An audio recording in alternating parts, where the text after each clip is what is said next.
1950年代、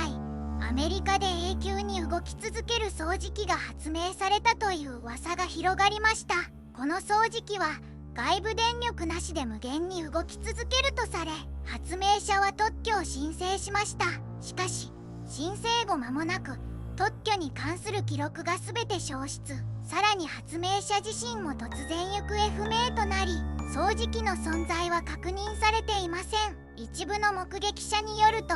試作品を見た際、掃除機が地面を滑るように動いていたと語っています。この事件は未解決のままで、